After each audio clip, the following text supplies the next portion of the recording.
Welcome, you guys. I really appreciate all of y'all being here today, and I want to thank you for being here to finally learn a better alternative to health insurance. Believe it or not, there are alternatives to health insurance out there. Your curiosity to find a better way, your willingness to learn, and your frustrations of premium increases just being completely out of your control are all reasons that you are joining us here today. In the next 30 minutes, you are going to learn the solution to these rising healthcare premium costs. My name is Will DeShazo. I'm introducing you guys today to your hosts and your primary educators, Russ Morgan and Joey Murray. They are industry leaders who are absolutely committed to finding, studying, and becoming experts in better alternatives to traditional thinking. If they're not teaching at cash flow mastermind groups, Joey and Russ can be found challenging their clients' thinking in all things cash flow, and in return are considered as trusted cash flow strategists, brilliant, innovative minds, and really just the idea guys. They both practice what they preach, and you'll see what I mean today, and everybody in our office is health sharing members through Samaritan Ministries or another health sharing organization. Now, I want you to listen to this absolutely crazy stat. If everyone on this webinar today implemented these same ideas, the ideas of health sharing that we're teaching, there would be a combined savings of close to $960,000. $960,000 in annual health insurance costs. That's incredible. Joey and Russ, welcome. Let me first ask you guys, how in the world did we get to this point that we're at today? I mean, this is a crazy, crazy time, isn't it? We have been dealing with our clients coming to us feeling trapped, right? If you are feeling trapped right now, this is the right place to be.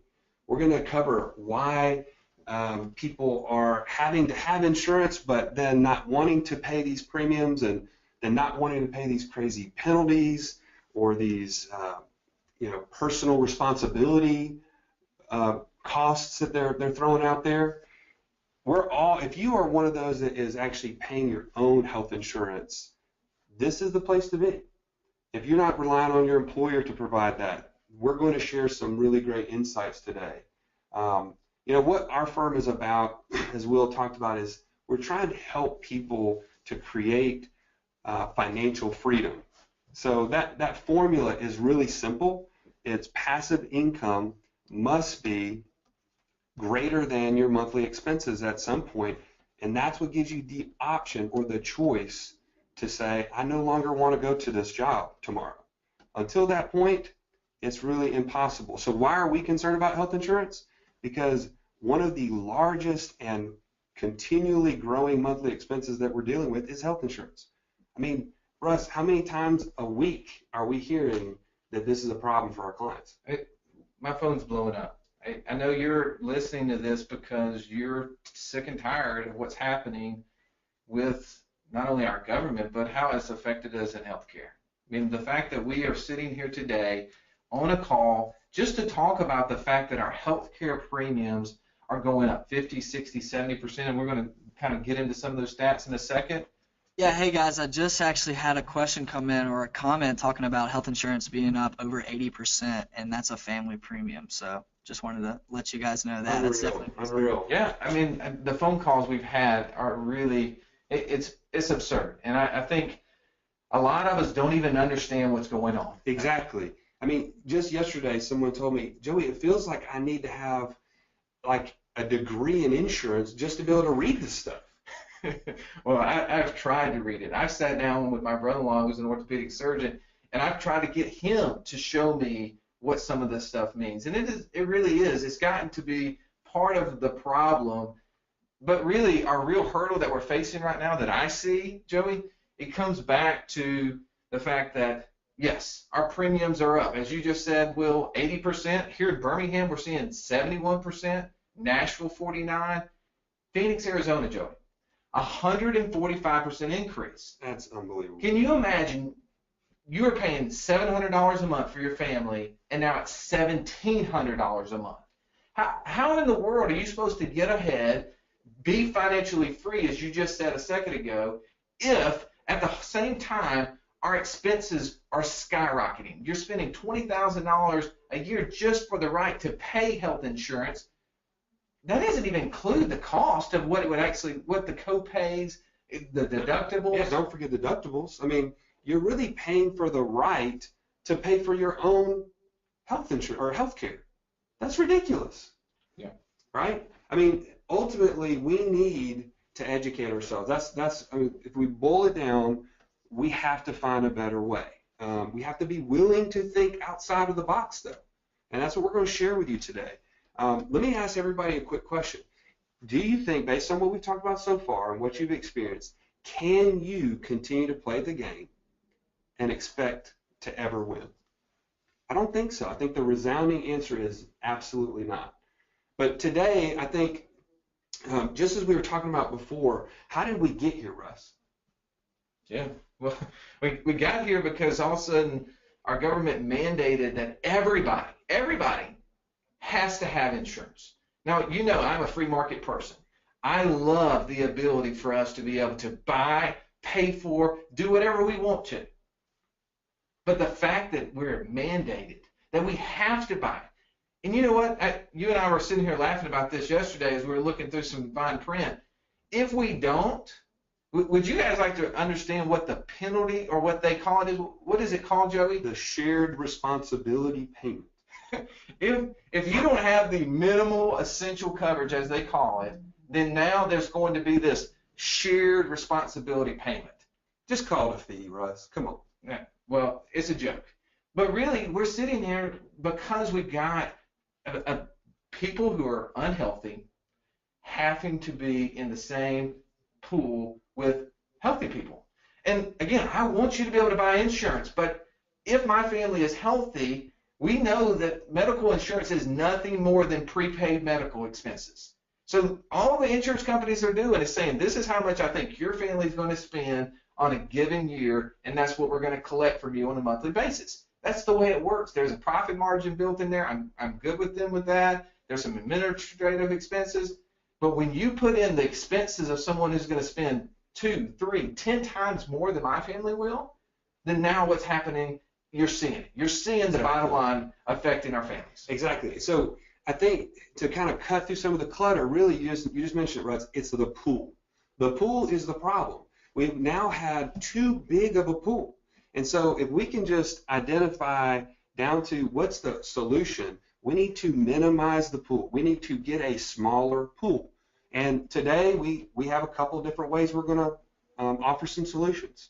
So I know most of you are here to hear about the health sharing phenomenon that's out there. It seems like it's just recently come on the screen, but it's been here for a while, right? But there's other options outside. I want to kind of quickly hit. U.S. Health Advisors, for instance, and other companies like them, they have kind of determined, hey, there's actually a profit to be made here for people that are just fed up. They don't want to be in the pool. So they've created smaller pool kind of policies, just insurance policies, and they limit who can get in with health screening that is either a pass or fail. Like if you don't pass these certain things, you can't get this coverage. So they don't have to accept everybody, even with pre-existing conditions and so forth? Exactly. No, they are. Now here's the caveat. They also don't comply with the ACA requirements. So I need to have an asterisk down here. Absolutely. And so by no means are we advocating you should use these folks. We're just trying to educate you today on what's out there and how things are being done. What are some of the things they cover, though? Well, because obviously this is an option. If you're trying to get into a smaller pool, we got to find an option. That's right. What is it that they cover? So first of all, let me just say this. Aetna has a plan like this. United Healthcare has, I think it's called the Golden Rule Insurance Company. So there's all these guys are starting to get on board with this. Now they have some are low to no deductibles. Many of them offer dental and vision coverage. But again, they have a very limited pool because they have said, hey, you either qualify or you don't. All right. So again, this is something you want to research on your own, but we want to make you aware that there are options out there and they may be a benefit to you. But we were talking primarily today about health sharing. So Russ, you have a lot more experience in this realm. but our office pretty much lives by this. Well, health sharing for me is really important, and you're going to get to hear in a little bit from somebody that I've known for many, many years, and their family has been using one of the health sharing companies for 6, 7, 8 years now, and has had just an awesome experience. And for me, watching them from afar, and me seeing, my family with our third child, we have 4 kids. Our third child, we actually had to pay cash for her birth. And it was because we were in that pre-existing condition, that 12-month time frames you get whenever you're joining a health insurance company. So for me, I started looking at this, and I actually negotiated with the doctor's offices that we were dealing with in order to get the fee. The first fee that we were told was going to be over $15,000. We got it down to $9,500. Wow. But that made sense to me. It's like, well, why am I not doing this for everything I'm doing? Why don't I have a way to share these needs, but also get the needs and the cost down? All right, so back up 1 second. So a lot of people are listening have never known anything about health sharing. So let's start kind of on the big scale. First of all, what is it? How long has it been around? Let's start there. So the basics of health sharing is simply individuals with like minds or ethical standards or biblical standards are joining together to share the needs medically. So this is not insurance in any shape or form, because we'll get questions. I know we're going to have a Q&A coming up next week, because we know that there's probably going to be more questions we can answer in this 30-minute call. And some of those are going to be, well, what's the deductibles? How do you file a claim? Those are all insurance words. That doesn't exist. These are shared. So my family, with health sharing, agrees to pay within my budget for the basic preventative normal expenses I'm going to have. But being a part of this membership, I'm a member of Samaritan Ministries. You can go and look them up online. Has over 62,000, almost 63,000 member households right now. These are all people who agreed to live a certain lifestyle, which based upon that alone means that we're going to minimize potentially risky activities that would put us in a situation to have higher healthcare needs. And we basically say that we're going to pay for our own coverage, and we're going to pay our own doctor bills. And I'm going to get to see the doctors that I want to. But based upon that, while I'm doing that, I also get to share and help those who can't, who go over the expenses. So basically, these are expenses that are going to help us avoid some of those higher expenses that may come down the road. Now, for a health sharing company to be exempt, because I know that's going to be the question that we're going to get, is, are they exempt from the ACA? And here's the rule. Healthcare.gov tells us that the ministry had to be in existence in 1999. Otherwise, they wouldn't qualify. Well, there's 4 or 5. I'm just going to list some of the top ones. Samaritan, that's the one that my family used. Christian Healthcare Ministries, I know that's the one Will, you, and Jonathan use. There's other ones out there. MediShare is a popular one. And then one of the other ones out there that we have clients that are using is called Liberty Health Share. Will, I think you've put together a great downloadable form, right? Yeah, and if our users and our folks here on the webinar want to download that form, you can just check out to the right. It should be under your questions form. There's going to be a spot that says handouts, and I'll go ahead and upload that file right now for you guys. Well, that form is going to help you take and compare some of these options versus other companies. And I know that there's going to be a lot of apprehension at first because it's completely different. And as Joey said, one of the things we have to do, we have to open our mind, we have to educate ourselves, but we know we can't win continuing to play this game. So that's right. Health sharing on the gist is really just sharing the needs across member households. Now, what are some of the things, some of the aspects of it that people need to know? Well, one, you know that whenever you go into it, each one of the companies is going to have specifics. Right. So for the company that I use, they basically say I'm going to pay the first $300 of every existing event I have. Right.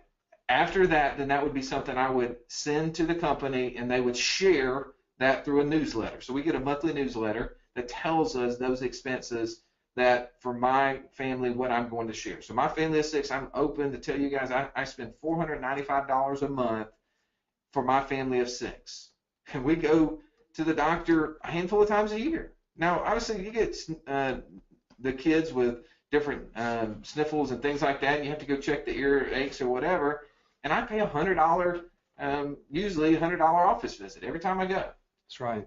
So, I mean, one thing you can just take from this is your monthly contribution or share cost or whatever you want to call it. I mean, in insurance lingo, it's premium. In the sharing world, it's going to be called a share or a contribution. They are considerably lower, right? So that's one aspect of these. What else? Well, here's a big thing for me, is that the fact that my family doesn't have pre-existing conditions and eliminates us from being able to be in the club. Means that, yes, if we have a family issue that already existed prior to us being a part of this membership, it's not a shareable need, but they have other things. They have a way for you to share those needs with people. And in this newsletter, Joey, I get a list every time of the families who have a need that came up that for a pre-existing condition, and they publish it and say, if you so feel moved to help this family with this need, please send a check to them. If I want to send it to Samaritan, I can. And if I send it to Samaritan, I actually can be a deductible event. Like a charitable giving. Absolutely.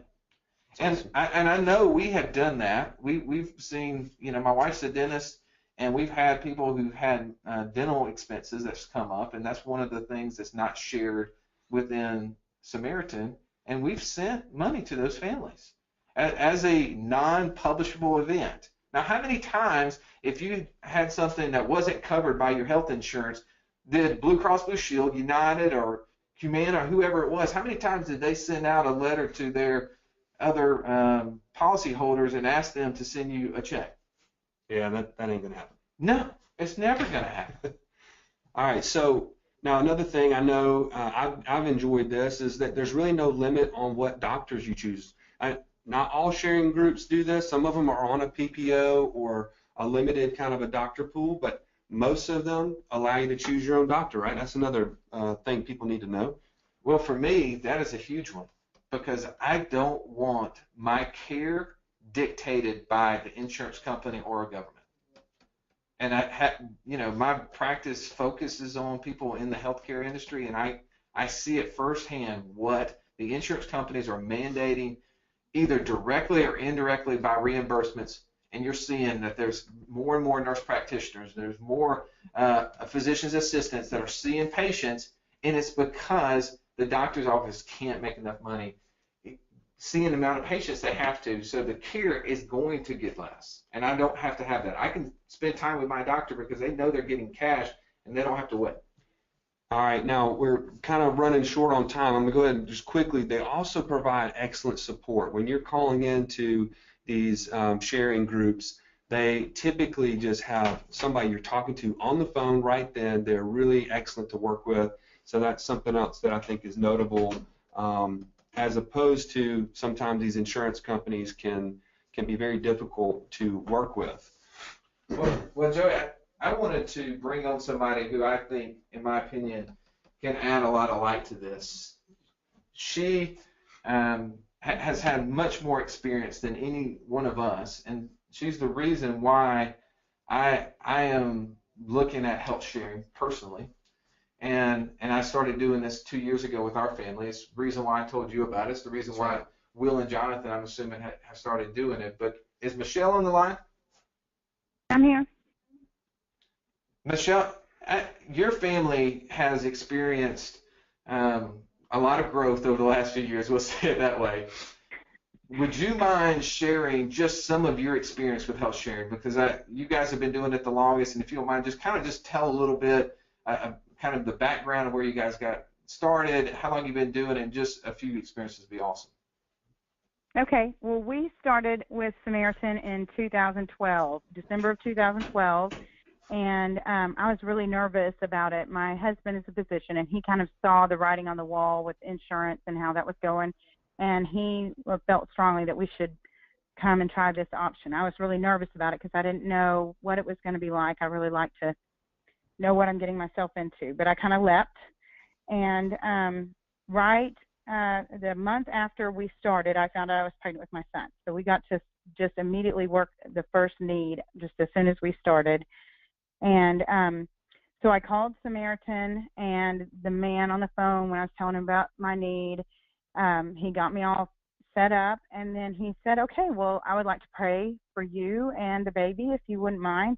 So right then we got to pray for my baby with the sharing with Samaritan, which no one at Blue Cross ever prayed with me before, so that was really special. And then it just made me realize that this is just a brother in Christ that's out there that's just helping us to do that. And so then, because it was a pregnancy, I got to do a lot of different bills. We get bills from the OB and the labs and the ultrasounds, and each different bill would come in. And so then I would call the hospital service number, the customer service number, and I would talk to them about a cash discount as a self-pay patient. And that was back in 2013, and nobody really understood that self-pay. So there wasn't a lot of that set up. But then when I had my daughter in 2015, pretty much everybody that I talked to had a standard discount. It was about 40% most of the time that they just automatically deducted from the bill when I called them. So then after I negotiated my discount, then I would call the Samaritan and tell them that I needed to get a need submission form, and I'd fill that out, and then they would share my need. And then the people at Samaritan, the different people that get my need, they send their checks directly to me. So that was really the best part, because I would get their cards and they would have encouragement, and I would know when I got the newsletter, you're supposed to pray for the person that you share with. So I'd know that Christians all over the United States were praying for our family and for our baby, and that was just really emotional. I've kept those cards. One of them had like children's artwork, and I kept those with their baby books, because it's just really special to know that when they were born, people all over the United States were praying for them. And it's just, that's my favorite part. It's just that personal encounter and the prayers. I had another son, I had another need. We've shared a couple of surgeries, and then I had a son who had a medical condition. It took us a little while to figure out what was going on with him. And so when I called, I had a lot of questions about how we were going to do this, because it had been a treatment over a period of time, and it was kind of confusing to me just logistically from the need sharing. And so when we finished talking about that, the representative from Samaritan said, okay, so you've told me all about his medical condition, but why don't you tell me how you're doing? And just, talk through my fears and my concerns about all of this. And then he prayed with me about that. And he just wanted to pray for my whole family and what this was doing to us. And it was just wonderful. We were Christians. We were believers. We just didn't know each other. And it really was, that's the best part, that we really get to bear one another's burdens and pray together and live in a community like that. Wow. Russ? That's unbelievable. I mean, those stories is why, Michelle, I'm doing this, and your experiences, and I thank you for sharing that, not only with our family, but sharing it with all the people that are listening to this right now. And if you don't mind, I may get you just to hold on just a few minutes, because I know we're getting some questions, and we may have time to ask one or two. But I know we've got the FAQs that we actually have a former Samaritan board member and a physician that's going to be with us next Thursday at 12:30. Is that right, Will? On the 17th? So for anybody who doesn't get a question answered either by Will or by one of us today, listen back in, because we're going to do this, because we know there's just so much to be asked about this, but we know how important this is. Yeah, and Okay. let me go ahead and tell you real quick, Russ. We've actually had a couple of questions come in. One most recently from Josh asking about the never paying cash for a doctor's visit and how much does a typical office visit for a child cost. Joey, I know that you've probably experienced a little bit about that. Russ, I know you have too. I'll let you guys go into that if you'd like. Absolutely, absolutely. Josh, thanks for the question. Um, Real quick before I get to that, I definitely want to cover that. I just want to kind of recap with us real quick. So number one, um, we're all in this together, right? We've all kind of had to figure out where to go from here and how to deal with this problem that we're all facing. The second thing would be the pool is the problem, right? Just to simplify it. So how do we get ourselves into a smaller pool? And the options we quickly talked about were you can use one of these companies like a US Health Advisors or an Aetna plan or one of those type deals that's not compliant with ACA, and you can kind of go that route, or you can go on this health sharing option and really try to totally pull yourself out of the current situation and create really more cash flow for your family.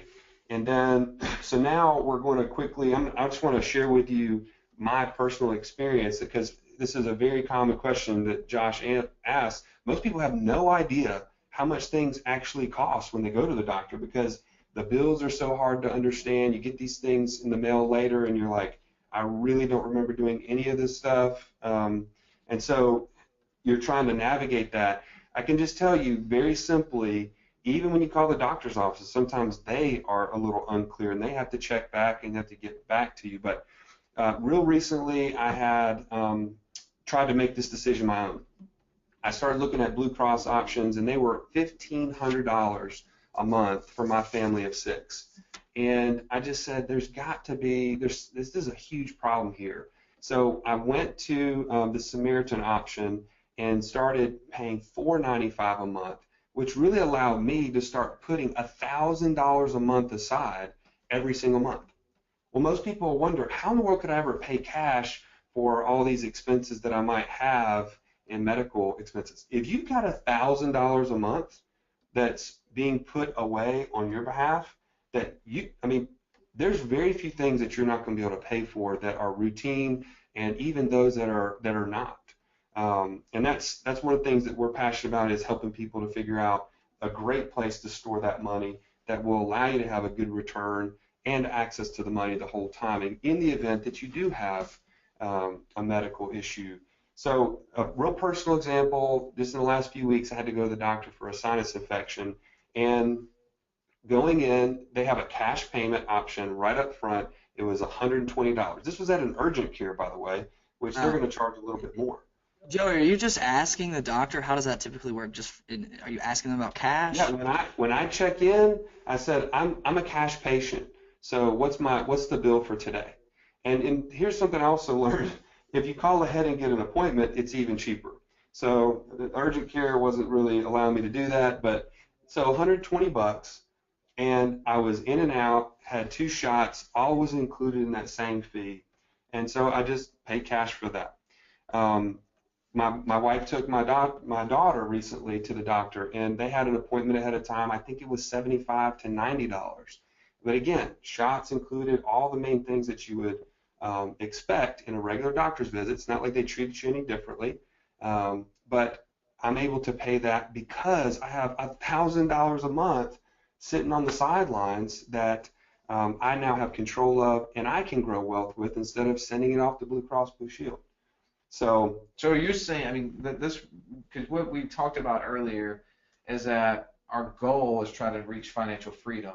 right.